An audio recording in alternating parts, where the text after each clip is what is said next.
안녕하세요. 저는 경기도에 사는 29살 여성입니다. 아는 언니의 소개로 이곳을 알게 되었는데 여기 사연을 듣고 있으면 시간 가는 줄 모르겠더라고요. 통쾌한 사연, 화나는 사연, 슬픈 사연, 재밌는 사연들을 하나씩 듣고 있으면 어느새 감정이입이 돼서 저 역시 그 일을 겪은 것 같은 기분이 든답니다. 그 과정에서 삶의 지혜를 배우기도 하고 억울한 일을 당하지 않으려면 정신을 똑바로 차려야겠다고 다짐하기도 해요. 처음에는 재미삼아 들었는데 여기서 인생을 배우는 것 같습니다. 항상 듣기만 하다가 오늘은 여러분께 저의 경험을 공유해보고 싶어서 큰 마음 먹고 용기 내서 사연을 보내요. 일단 제 소개부터 해야겠네요. 우리 집은 의사 집안입니다.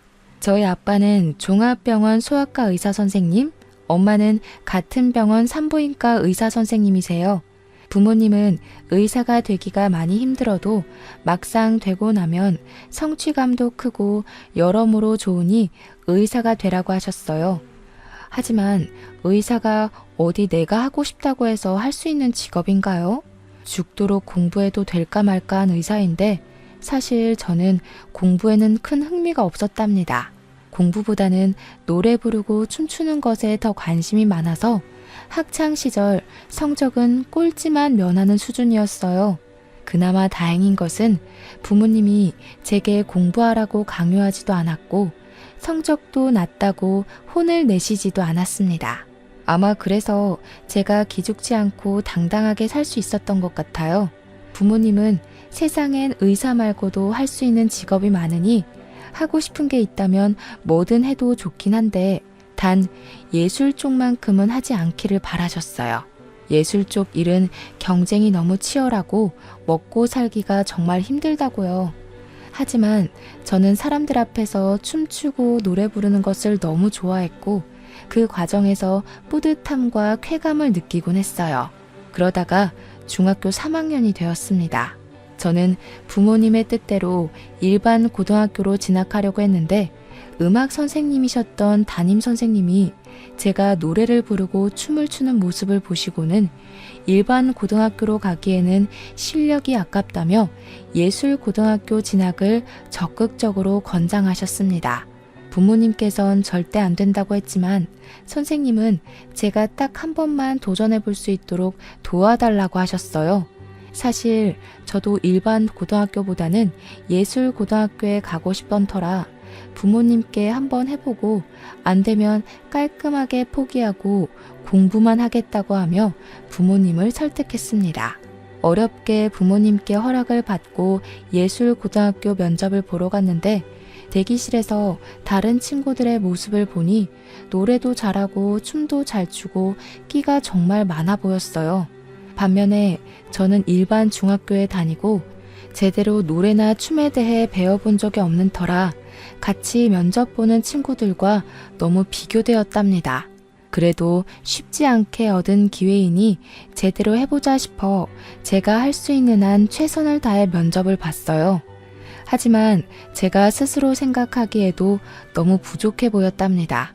역시 나는 안 되겠다고 생각하고 부모님도 저도 깔끔하게 포기했는데 며칠 뒤 놀랍게도 합격했다는 연락을 받았어요. 그렇게 얼떨결에 예고에 입학하고 친구들과 함께 연습하며 실력을 쌓아 고등학교 졸업 후 수도권 4년제 대학교 뮤지컬과에 입학하게 되었답니다. 지금은 유명하지는 않지만 1년에 한 편에서 2편 정도는 조연으로 공연하는 뮤지컬 배우로 활동을 하고 있어요. 지금부터 1년 전 제가 원하던 공연의 오디션에 합격하여 정신없이 공연하고 있었습니다. 공연의 마지막 날 같이 무대를 섰던 배우, 무대 뒤에서 열심히 뛰었던 스태프들과 함께 회식했어요. 회식하다가 저와 친하게 지냈던 스태프 중에 한 분이 대기업에 다니는 자신의 형과 제가 잘 어울릴 것 같다며 한번 만나보라고 하더라고요. 솔직히 아직 나이가 20대이고 저는 소개팅으로 사람을 만나는 것보다는 오랜 기간을 두고 천천히 사람을 알아가는 것이 더 좋아서 싫다고 했습니다. 그러나 그분은 계속 자신의 형과 너무 잘 어울릴 것 같다며 만나보라고 했어요. 너무 거절하는 것도 예의는 아닌 것 같고 어차피 공연 끝난 직후에는 딱히 할 일이 없어서 소개팅하기로 했습니다. 스태프분은 자신의 형 이름과 연락처, 나이를 저에게 알려주었어요. 그의 이름은 이신영이었고 나이는 저보다 2살이 많았습니다. 연락처를 등록하니 카톡에 사진이 뜨길래 사진을 보니 외모가 배우 못지않게 잘생겼더라고요. 사실 스태프분은 조금 덩치도 크고 푸근한 이미지인데 형님은 서양적인 외모의 훈남이었습니다. 사진을 보고 있는데 이분한테 카톡이 왔어요. 간단히 인사를 하고 이런저런 이야기를 나눠보니 대화가 꽤 잘 통하는 기분이었습니다. 어쩌다 보니 통화까지 했는데 목소리도 배우처럼 너무 좋고 신뢰감이 가는 목소리였어요. 우리는 그날 뒤로도 계속 연락하다가 드디어 만나기로 한 토요일이 되어 약속한 카페로 갔습니다.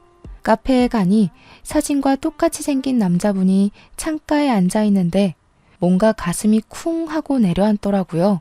정말 거짓말 하나 보태지 않고 진영 씨 머리 위에 핀 조명이 있는 것처럼 그 사람만 밝아 보였어요.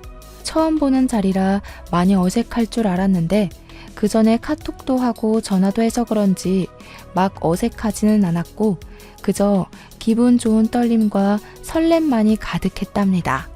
진영 씨는 좋아하는 일로 재밌게 돈을 버는 저를 부러워했고 저는 진영 씨가 정해진 월급이 매달 들어오는 것이 부러웠어요.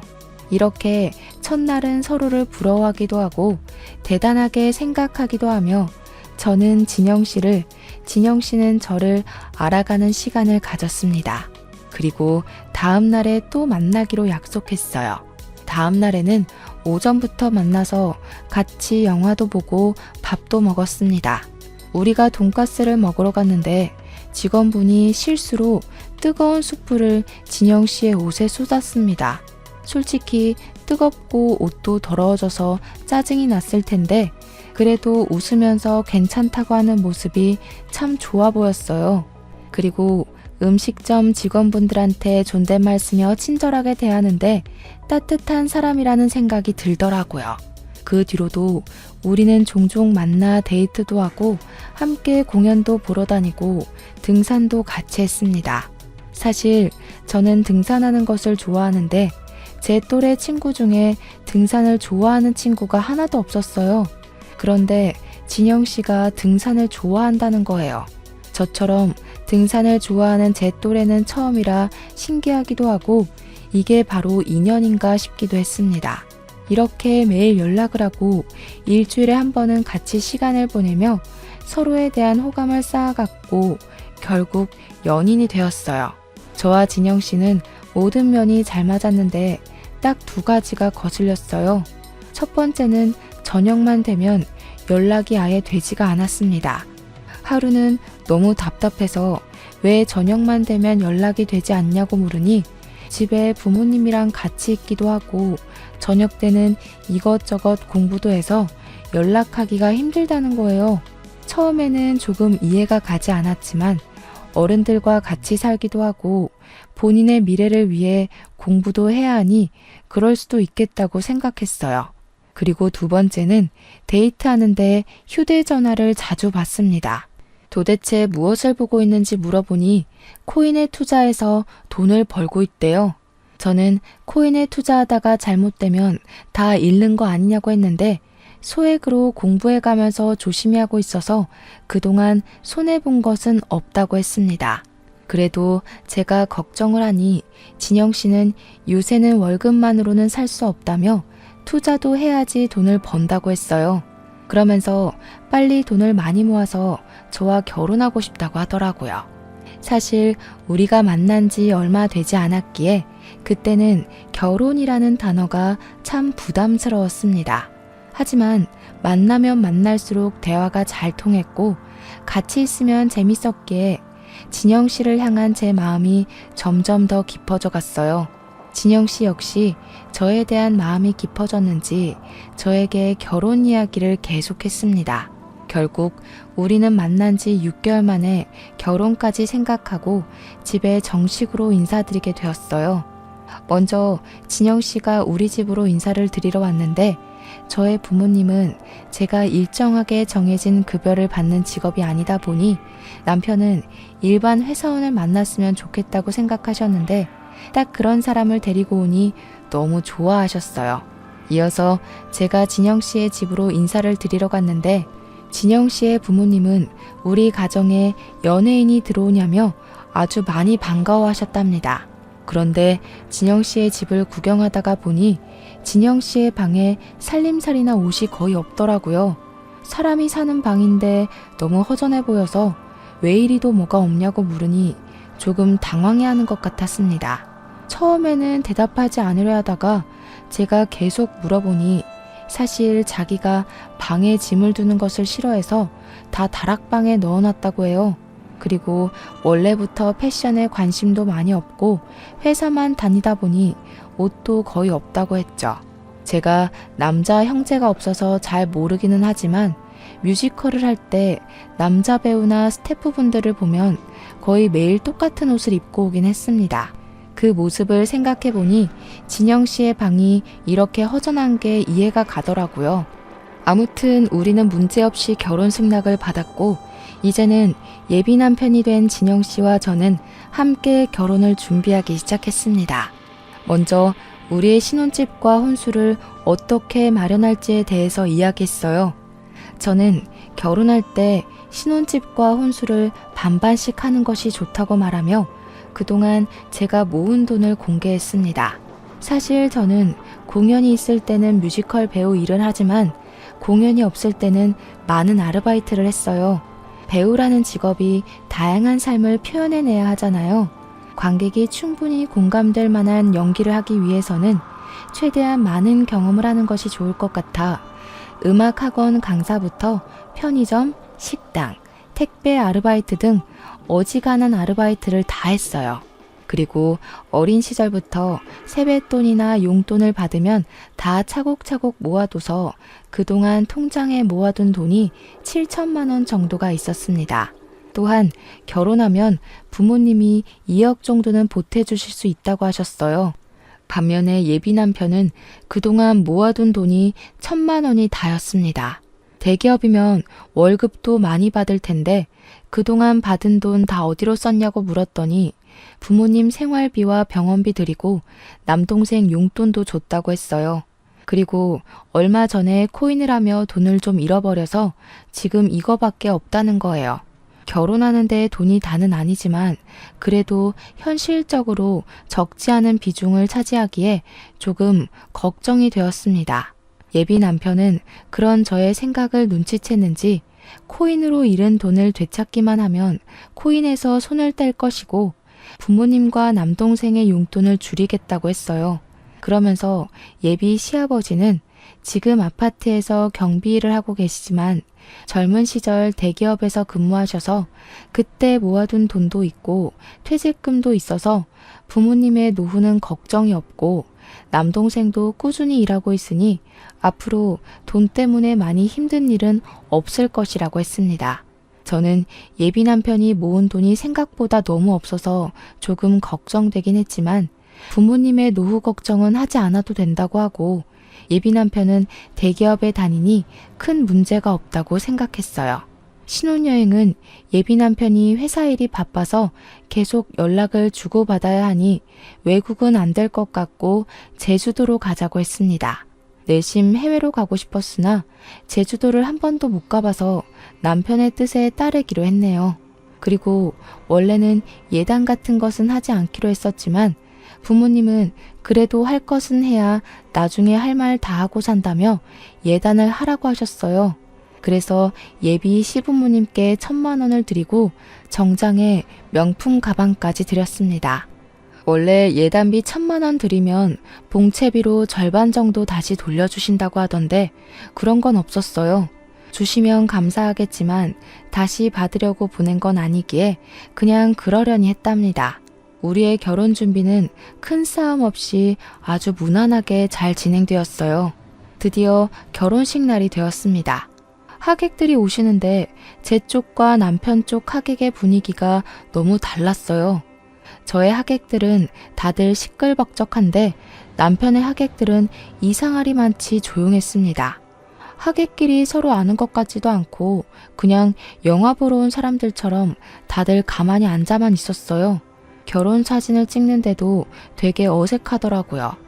처음에는 조금 이상했지만 제 쪽의 하객은 대부분 뮤지컬 업계 종사자들이라 감정 표현하는 것이 아주 익숙한 사람들이고 남편 쪽의 하객은 대부분 직장인이라 감정 표현을 잘 하지 않는 사람들이기에 분위기가 다른 거로 생각했습니다. 무사히 결혼식을 마치고 우리는 설레는 마음으로 제주도로 향했어요. 제주도 이곳저곳을 구경하는데 자꾸 회사 이대리라는 분이 남편에게 전화하더라고요. 남편은 이대리님한테 전화가 오면 회사 일이라 옆에 누가 있으면 불편하다며 혼자 몰래 가서 통화했습니다. 그리고 새벽에도 일어나서 자꾸 핸드폰을 확인하는 바람에 깊은 잠을 자지 못했어요. 도대체 뭘 보길래 잠을 자지 않냐고 짜증을 내니 그동안 물린 코인을 탈출할 수 있는 날이 얼마 남지 않았다며 조금만 이해해달라고 했습니다. 신혼여행을 왔는데 자꾸 회사 사람들과 연락만 하고 코인창만 들여다보고 있는 남편을 보니 연애 시절에 따뜻하고 자상하고 세심했던 그 남자는 어디에 갔나 하는 생각이 들었어요. 후회되긴 했지만 그래도 이미 제가 선택한 남자인 걸 어찌합니까? 그저 빨리 코인이 팍 올라서 잃은 돈을 다 찾기만을 바랐네요. 이렇게 그다지 기분이 좋지 않은 신혼여행을 마치고 시댁에 인사를 드리러 갔습니다. 시댁에서는 시부모님과 우리를 연결해 주신 도련님이 여행 잘 다녀왔냐고 하시며 음식을 잔뜩 준비해 주셨더라고요. 저녁 식사를 마치고 시댁에서 하룻밤 자기 위해 남편이 지내던 방에 짐을 푸는데 남편이 시부모님과 잠깐 대화할 것이 있다고 시부모님 방으로 건너갔습니다. 같이 가려다가 좀 불편할 것 같아서 그냥 혼자 방에 있다가 먼저 잠이 들어버렸어요. 그러다가 목이 말라서 깼는데 남편이 어느새 들어와 제 옆에서 자고 있더라고요. 저는 남편이 깰까봐 조심히 방문을 열어 거실로 나왔습니다. 시부모님이 주무시는 줄 알았는데 큰 방에서 대화 중이셨어요. 작게 이야기하시는 것 같았지만 너무 조용한 새벽이라 소리가 아주 잘 들렸습니다. 대충 들어보니 저와 남편에 관해 이야기하는 것 같아서 몰래 들었는데 진영이와 고은이가 어쩌고 저쩌고 하시더라고요. 제 이름은 이다은이고 남편에게 여자 형제도 없는데 고은이는 누구지 싶었다가 어르신들은 사람 이름을 잘못 부르시곤 하시니 그저 제 이름 다은이를 고은이라고 잘못 말했겠거니 하고 말았답니다. 다음날 시댁에서 나와 우리의 신혼집으로 갔습니다. 집에 오자마자 남편과 짐을 정리하는데 남편이 표정이 어둡길래 무슨 일 있냐고 물었어요. 아버지가 이번에 퇴직금이랑 그동안 모아둔 돈 모아서 주식 투자를 했는데 다 날리셨대. 지금 아버지 일하는 곳에서 가불은 안 된다고 하는데 부모님한테 1,000만 원 정도 빌려드릴 수 없을까? 아버지 월급으로 생활비가 조금 부족해서 그래. 주식 투자? 하나도 남기지 못하고 다 날리신 거야? 1,000만 원이 적은 돈도 아니고 꽤 큰 돈인데 그걸 어떻게 빌려드려. 그리고 예단비 1,000만 원 얼마 전에 드렸잖아. 그 돈으로는 뭐 하신 건데? 예단비 1,000만 원까지 다 주식에 넣으셨나 봐. 아버지는 불릴 생각으로 한 건데 그게 그렇게 됐어. 어차피 우리 이제 결혼했고 가족이니 한 번만 도와주라. 그래도 1,000만 원은 너무 커. 1,000만 원 들였다가 그대로 다 날리면 우리 생활도 어려워진다고. 설마 우리 부모님이 1,000만 원 다시 안 갚으실까봐 그래? 너무 이기적인 거 아니야? 나는 장모님이나 장인어른이 이런 상황이면 바로 돈 드릴 거야. 이기적?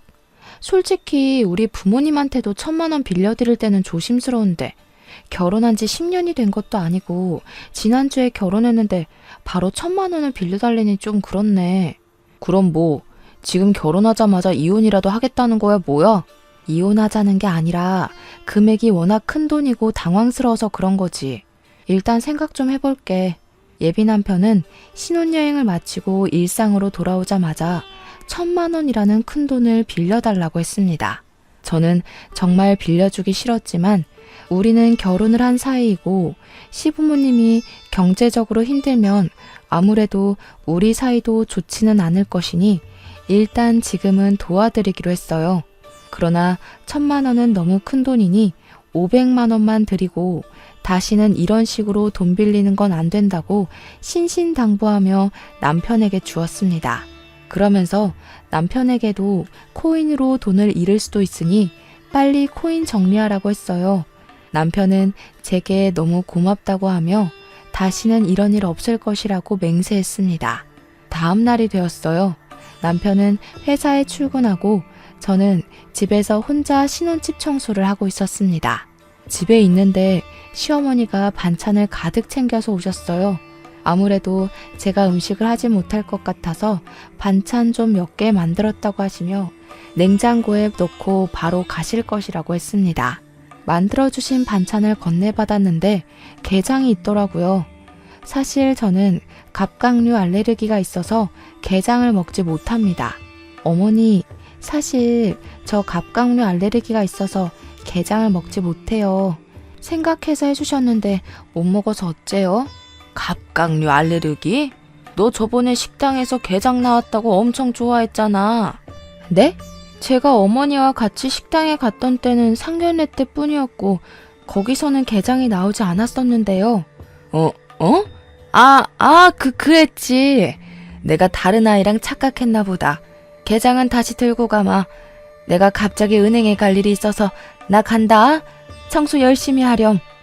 저는 차나 커피라도 드리려고 했는데 시어머니는 후다닥 나가버리셨습니다. 그런 시어머니의 모습을 보니 기분이 묘하더라고요. 전날 시댁에서도 그러고 오늘도 그러고 시댁 가족들과 남편 모두 저한테 뭔가를 숨기는 것 같았거든요. 그런데 그 뒤로 남편의 행동은 너무 수상하고 이상했습니다. 일단 제가 혼인신고를 하자고 했는데 자꾸 바쁘다는 핑계로 나중에 하자고 했어요. 혼인신고 말만 나오면 자꾸 뒤로 미루자고 늦게 해도 상관없다고 했습니다. 또한 남편은 연애 시절부터 지금까지 회사 지인들이나 친구들을 제게 한 번도 소개해주지 않아서 남편 주변에 아는 사람이라곤 시부모님과 도련님밖에 없었어요. 그리고 우리는 신혼인데도 남편이 집에 잘 들어오지 않았습니다. 일주일에 3번은 들어오지 않았는데 그 이유는 야근하고 너무 늦어서 회사 당직실에서 잠을 잔다는 거예요.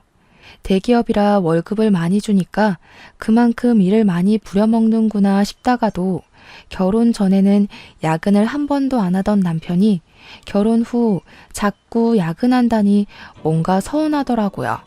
하지만 그래도 우리의 미래를 위해서 열심히 돈을 벌고 있다고 생각하며 남편에게 서운한 내색은 하지 않았습니다. 그렇게 한 2주일이 지났어요. 그날도 야근하느라 밤에 집에 못 오고 회사 당직실에서 잔다는 남편을 위해 정성스럽게 도시락을 만들어 몰래 회사 앞으로 갔습니다. 5시 반에 회사 앞에 도착해서 남편에게 전화했는데 일하느라 바쁜지 전화를 받지 않더라고요. 회사 앞에 작은 공원이 있어서 그 앞에서 기다리다가 6시가 되어 사람들이 많이 나오는데 그 사이에 남편이 있는 겁니다. 처음에는 저녁을 먹으러 가나 했는데 가만히 보니 가방을 들고 누가 봐도 퇴근하고 있는 모습이었어요. 저한테는 분명히 야근하고 당직실에서 잔다고 했는데 그런 모습으로 나오니 뭔가 이상하더라고요. 저는 어디로 가는지 몰래 뒤따라가 보려고 했으나 남편이 먼저 저를 발견해 버렸습니다. 남편은 저를 보고는 못 볼 것을 본 것처럼 깜짝 놀라더라고요. 저는 남편한테 오늘 야근한다더니 어디 가느냐고 물었습니다. 남편은 잠깐 말을 잇지 못하다가 할 말이 있었다고 하며 카페로 저를 데리고 갔어요. 카페에 자리를 잡고 앉아 진지한 표정을 지으며 하는 말이 시어머니가 지금 자궁암에 걸렸다는 겁니다. 원래 몸이 좋으시지는 않았는데 최근에 아버지가 주식으로 전 재산 다 잃고 나서 자궁암까지 걸렸다고 했어요.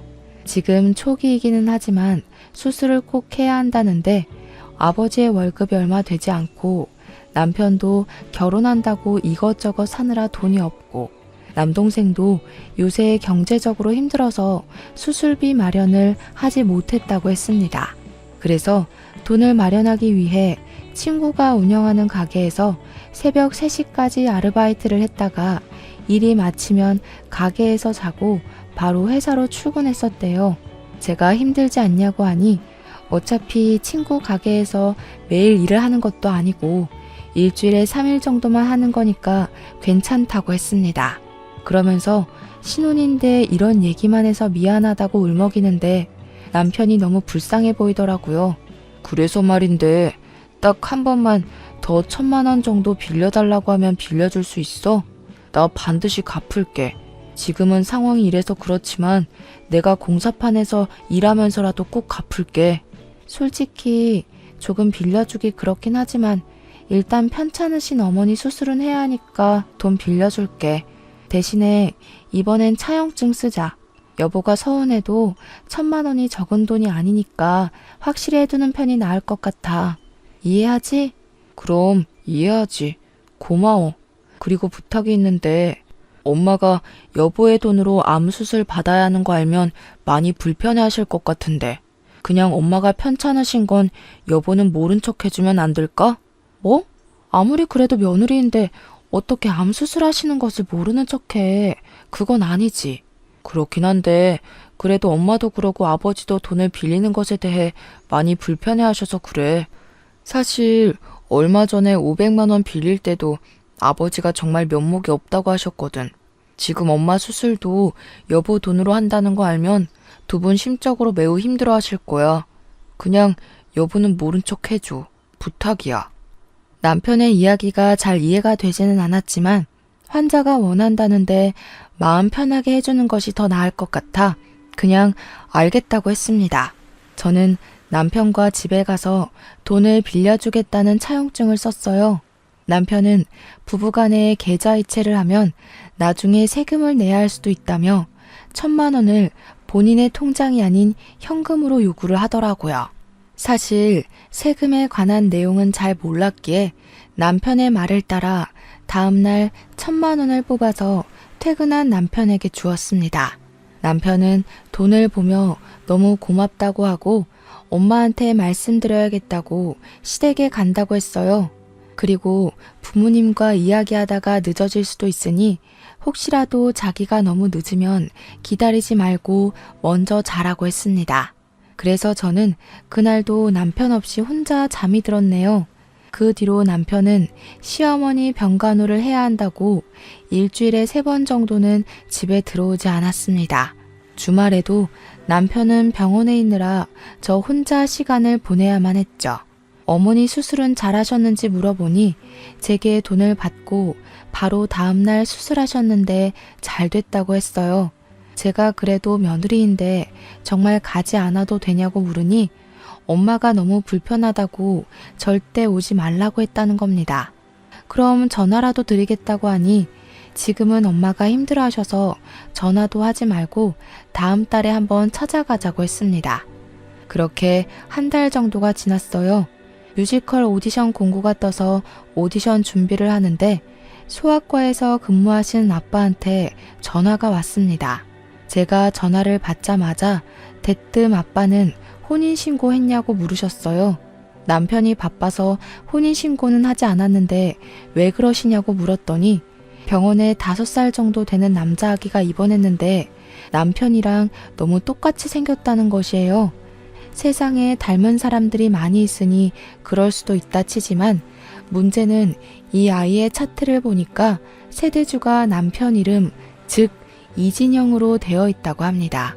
회진을 돌 때마다 항상 엄마만 있어서 이 아이의 아빠는 보지 못했지만 뭔가 느낌이 이상하다는 거예요.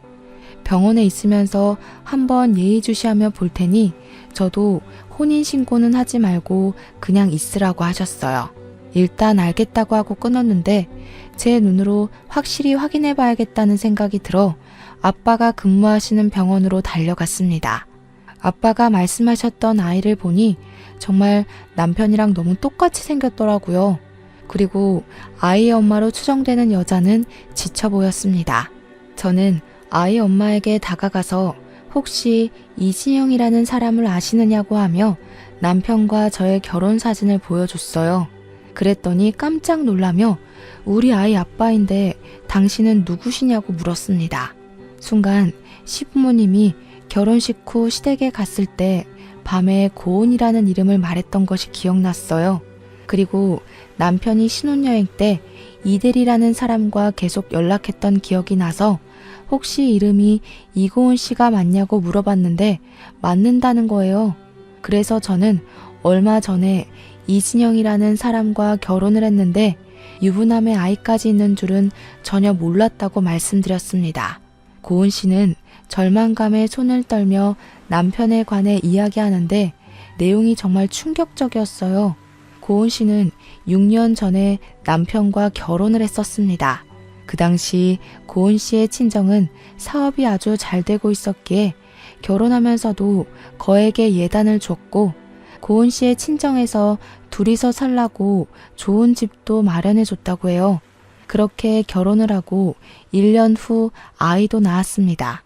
그때는 남편이 고은 씨의 친정에 자주 가서 고은 씨의 부모님과 남편이 아주 잘 지냈답니다. 고은 씨의 부모님은 아들 하나 생긴 것 같다며 남편이 갈 때마다 용돈을 많이 주셨대요.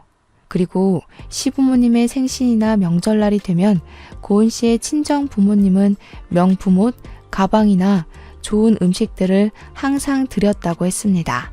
중간에 시어머니가 자궁에 혹이 있어서 수술해야 하는 상황이 왔는데 그 수술비도 다 드리고 시아버지가 주식 투자해서 돈을 날렸는데 그때도 도와주셨다고 해요. 그런데 2년 전 고은 씨의 아버지가 사기를 당해 사업이 쫄딱 망해버렸어요. 순식간에 고은 씨의 친정은 빚더미에 올랐고 그 뒤로 남편은 집에 거의 들어오지 않았다고 해요. 그러더니 1년 정도 전부터 일주일에 2번 들어올까 말까 하며 이혼하자고 말을 했답니다. 하지만 고은 씨는 이제 5살밖에 안 된 아들에게 이혼 가정을 만들어주고 싶지 않아서 버티고 있다고 하더라고요. 가만 얘기를 들으면서 상황을 보니 남편과 그 가족들은 부자였던 고은 씨 집에 돈을 보고 결혼했다가 고은 씨 친정의 사업이 어려워져 더는 돈이 나올 구멍이 없어 보이자 저로 갈아탔던 것입니다. 사실 이전 뮤지컬 할 때 배우와 스태프분들이 우리 부모님이 의사이고 부유하게 살았다는 것을 알고 있었어요. 뮤지컬 스태프였던 도련님 역시 그 사실을 알고 있었고 그래서 저한테 의도적으로 접근해서 자기 형을 소개해주면서 저의 돈을 야금야금 뺏어가려고 한 것이었습니다. 이 모든 사실을 알게 되자 너무 화가 났어요. 그리고 이제야 남편의 수상했던 모든 행적이 이해가 되기 시작했습니다. 연애 때 밤만 되면 연락이 되지 않았던 것은 부모님이 아니라 고은 씨 집에 있느라 연락이 되지 않았던 것이었어요. 결혼식 때 하객들이 그리 어색했던 것은 실제 지인들이 아니라 하객 아르바이트를 하는 사람들이었기 때문이었고 제주도 신혼여행 때 계속 연락하던 이대리는 회사 사람이 아니라 바로 내 앞에 있는 이분이었습니다. 아버지의 주식 투자로 전 재산을 날렸다는 것도 어머니께서 암 수술을 받으시는 것도 제 돈을 뜯어내기 위한 남편과 그 가족들의 거짓말이었다는 생각이 들었어요. 고은 씨는 표정이 굳은 저에게 혹시 어떻게 진영 씨와 결혼을 하게 되었냐고 물었습니다. 그래서 제가 남편과 만나고 결혼까지 한 모든 상황을 설명해 주니 고은 씨는 이혼하자길래 대충 다른 여자가 생긴 것 정도는 알고 있었지만 이렇게 결혼식까지 해서 이미 가정을 차렸을 줄은 몰랐다고 했어요. 저와 고은 씨는 남편의 이중 생활에 너무 충격을 받아 한동안 말을 잇지 못했고 분노했습니다. 저는 일단 아이가 아프니 퇴원 후 연락 달라고 하고 우리 둘이 연락처를 서로 교환했어요. 고은 씨와 헤어진 후 먼저 아빠한테 이 모든 상황을 말씀드렸습니다. 아빠는 어떻게 사람이 이럴 수 있냐고 뭐라고 하시고 어차피 혼인신고 안 했으니 당장 갈라서라고 하셨어요. 저도 당장 갈라서야겠다고 생각은 했지만 이전에 빌려준 돈이 있어서 돈은 받고 헤어져야겠다고 했습니다. 그랬더니 아빠는 돈을 왜 함부로 빌려주냐고 하시며 일단 정확하게 어떻게 해야 돈을 받을 수 있는지에 대해 상담을 해보라며 아는 변호사를 추천해 주셨어요. 변호사님과 상담하고 집에 가서 제 짐과 변호사님의 조언대로 사실혼 관계였음을 입증할 각종 사진과 서류를 챙겨서 신혼집에서 나왔습니다. 바로 친정으로 가려다가 잠깐 시댁에 들렸어요. 어머니가 진짜 수술을 하신 것인지 아닌지 제 눈으로 똑똑히 확인하고 싶었거든요. 시댁에 가니 친구분이 시어머니를 뵈러 오셨길래 인사를 드리고 시어머니께 몸은 괜찮으시냐고 물었습니다.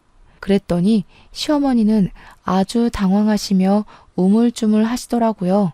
그 모습을 보시던 시어머니 친구분은 며느리가 시어머니를 이렇게 챙겨줘서 시어머니가 건강하신가 보다고 하셨습니다. 저는 아니라고 하며 얼마 전에 시어머니 수술하셨는데 병원에 가보지도 못한 며느리라고 하니 친구분은 2주 전에 지방으로 여행을 다녀왔는데 무슨 소리를 하느냐고 하시더군요. 예상은 했지만 역시 어머니의 암수술도 다 거짓말이었습니다.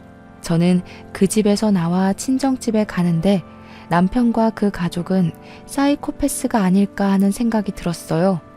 아무리 돈이 궁해도 그렇지 어떻게 멀쩡한 사람이 암에 걸렸다고 거짓말까지 하면서 이러는지 참 이해가 가지 않더라고요. 정말 정신 나간 놈 같았고 이 가족들과 연을 끊어야겠다고 생각했네요.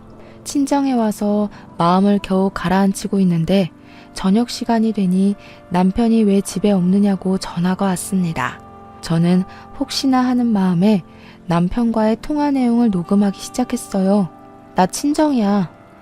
그런데 너 혹시 고은이라는 여자가 누군지 알아? 고은이? 나야 모르지. 왜? 아버지 병원에 너랑 똑같이 생긴 아이가 입원했다고 하지 뭐야. 그래서 내가 오늘 그 아이 보러 갔는데 그 아이 이름은 은우이고 그 엄마 이름이 이고은 씨더라. 고은 씨는 너 안다던데 너는 모르는가 보지? 뭐? 만났어? 그래, 만났다. 고은 씨 친정 사업 망해서 돈 뜯어낼 새로운 여자 찾고 있었냐? 진짜 어떻게 네 자식까지 낳아준 여자를 그렇게 하루아침에 차버릴 수가 있냐? 네가 그러고도 사람이야? 그리고 너네 엄마 수술했다며? 오늘 집에 가보니까 수술하고 입원해 계실 2주 전에 지방으로 여행 가셨다던데? 어떻게 너도 그렇고 너네 가족도 그렇고 그런 거짓말을 해? 그러고도 너희들이 제정신이야? 우리 결혼도 안 했으니 바로 갈라서자. 난 너네 가족처럼 사이코의 정신병자 같은 사람들과 가족으로 못 살겠다. 야, 아무리 그래도 어떻게 사이코의 정신병자라고 할 수가 있어? 너무한 거 아니야? 그래, 솔직히 아버지랑 나랑 코인이랑 주식에 돈 다 날려서 돈 필요해서 거짓말한 거는 맞는데 그래도 살면서 너에게 빌린 1,500만 원 다 갚으려고 했어. 그리고 고은이 걔랑은 성격 안 맞아서 1년 전부터 이혼하려고 했어. 걔랑 이혼하고 너랑 정식으로 혼인신고하려고 했다고. 이 와중에 너는 뭐가 이리 당당한 거야? 진짜 어이가 없고 황당해서 할 말이 없다. 제정신이 아닌 너랑 더는 대화도 못하겠어. 어차피 우리 혼인신고도 안 했고 같이 산 날도 얼마 되지 않으니 갈라서자. 사실혼 관계 이혼 소송할 테니까 위자료랑 빌려간 돈이나 준비해놔. 내가 빌려줬던 돈 1,500만 원에서 1원도 안 빼놓고 다 받을 거야. 알겠어? 이 상황에서도 당당하게 목소리만 큰 남편이 진절머리 나게 싫기도 하고 제정신이 아닌 것 같아 무서웠습니다. 남편에 대한 진실을 아시게 된 부모님은 그래도 아이가 없을 때 이 사람의 실체를 알게 돼서 천만 다행이라고 하시며 위로해 주셨어요. 다음 날 저는 아침이 되자마자 사실혼 관계였음을 입증할 각종 사진이나 서류들을 챙겨서 다시 변호사 사무실로 갔습니다. 변호사님이 이 정도면 충분하다고 하며 바로 소송을 진행하자고 하셨어요. 소송비를 지급하고 친정집으로 갔는데 남편이 친정집 앞에서 기다리고 있더라고요. 남편은 분노에 가득 차서 저를 발견하자마자 화를 버럭버럭 냈습니다. 야, 너 어떻게 사람이 좋다고 할 때는 언제고 인제 와서 갈라서? 어이가 없어서. 내가 그년이랑 이혼하고 정리하고 온다잖아. 그 조금도 못 기다리냐? 꼭 이렇게까지 해야겠어? 어이? 어이가 없어? 어이는 내가 없어야지. 너는 아직 이혼이 완료도 되지 않은 상태에서 날 속인 주제에 뭘 잘했다고 큰 소리야? 이 정도면 가족 사기단 아니야? 진짜 너를 믿고 너와 함께 보낸 내 지나간 시간이 아깝다. 뭐? 가족 사기단? 너 말대로 이혼 먼저 하고 재혼하는 게 맞긴 하지만 어차피 이혼할 거 먼저 재혼한 다음에 이혼한 게 그렇게 죽을 죄야? 순서만 바뀌었는데 그게 왜 사기야? 그래, 오늘 그냥 너 죽고 나 죽자. 말도 안 되는 논리를 펼치며 남편이 저를 죽일 듯이 달려들었습니다. 정말 사람이 눈이 뒤집혀서 생 난리를 치는데 이러다가 제가 죽을 것 같다는 생각이 들더라고요. 핸드폰으로 경찰서에 신고하려고 했는데 핸드폰마저 빼앗아서 던져버렸어요. 순간 기적적으로 저쪽에서 경찰들이 뛰어왔습니다. 알고 보니 남편은 이전에 코인한다고 지인에게 돈을 빌리고 갚지 않았었는데 그분이 우리 친정집 옆집에 살고 있더라고요. 이분은 오늘 쉬는 날이라 집에 있다가 잠시 담배 피우러 나왔는데 남편이 있어서 사기죄로 경찰에 신고했답니다.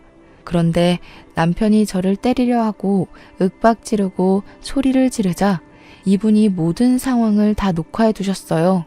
그 덕에 남편은 폭행죄로 벌금형까지 받았고 저는 남편에게 접근금지 신청을 했습니다. 그리고 모든 영상을 제출하여 아주 수월하게 이혼 소송까지 진행할 수 있었어요. 남편의 과실이 확실하고 같이 산 날이 2달 정도밖에 되지 않아서 재산 분배고 뭐고 할 것도 없더라고요. 그리고 저는 빌려줬던 1,500만 원과 함께 위자료도 받았답니다. 저의 상황이 다 해결되고 나니 고은 씨가 생각이 나서 한번 연락해봤어요. 고은 씨도 이혼하고 다달이 아들 은호의 양육비는 물론 위자료까지 받기로 했대요.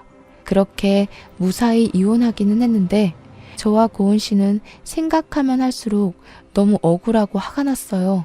이런 인간은 다시는 사회에 나오지 못하도록 해야겠다 생각했습니다. 그래서 이름과 보낸 사람 주소 없이 남편의 실체를 알리는 투서를 남편의 회사로 보냈어요. 2집 살림을 한 내용부터 저를 때리고 폭행하려고 했던 동영상까지 USB에 담아서요. 그리고 우리 집 돈을 뜯어먹을 불순한 의도로 자신의 형을 소개해준 남편의 남동생도 다시는 뮤지컬 업계에서 일하지 못하게 여기저기 소문을 퍼뜨렸습니다. 솔직히 이런 사람들에게 속아 넘어간 저 자신이 너무 미련하고 바보 같아서 말하기 참 부끄럽지만 그래도 그 집이 다시는 일어서지 못하게 하고 싶었어요. 저의 투서로 전 남편은 회사에서 잘리고 전 남편의 동생은 뮤지컬 업계에 안 좋은 소문이 퍼지면서 이쪽 일은 이제 아예 못할 것이라고 해요. 아버지는 여전히 경비일 하시기는 하지만 그래도 상황이 여의치 않아 지금은 내 식구가 원룸에서 살고 있다고 합니다. 반면에 고은 씨는 받은 위자료에 양육비로 나름 편하게 살고 있어요. 요새 저와 고은 씨는 서로 연락하며 지내고 있고 가끔 시간이 맞을 때 우리의 전 남편을 안주 삼아 술 한잔하는 친구 사이가 되었답니다. 이렇게 저는 결혼한 지 2개월 만에 헤어졌어요. 저의 결혼 생활은 100일도 안 되는 아주 짧디 짧은 기간이었지만 너무 충격을 많이 받아서 죽을 때까지 평생 잊지 못할 것 같습니다. 사연을 쓰면서 그때의 상황을 다시 돌이켜보니 사랑의 눈이 제대로 멀어서 똥인지 된장인지 구별을 하지 못했네요. 아직도 그때의 생각을 하면 저 자신이 답답하고 미련해서 욕이 나올 지경이지만 이번 일을 통해 호되게 인생을 배웠다고 생각하고 앞으로는 정신 차리고 씩씩하게 살아나가려 합니다. 다음에는 이런 답답한 사연이 아닌 속이 뻥 뚫리고 좋은 내용으로 찾아뵙고 싶습니다. 그런 날이 오기를 간절히 기대하며 저의 이야기 마치려고 해요. 지금까지 들어주셔서 감사합니다.